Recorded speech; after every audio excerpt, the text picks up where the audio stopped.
how to cook so beef. You will get a pan, non-sticky pan.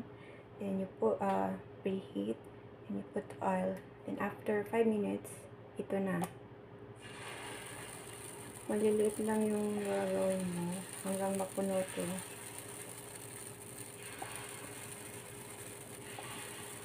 Because gusto nila mas maliit, mas maganda sa paningin nila.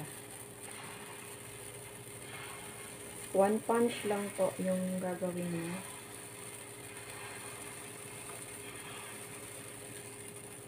Kasi tutubo pa kasi yan.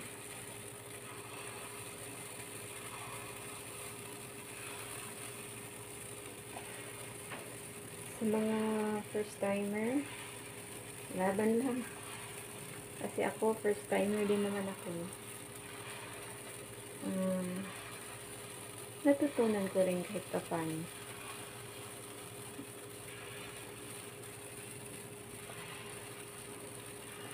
Pag ma-hit na yung pan mo, go to low para hindi siya masunog.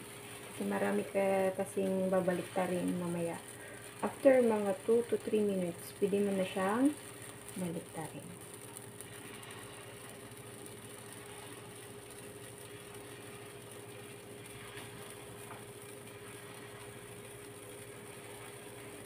Ito lang guys. Happy cooking!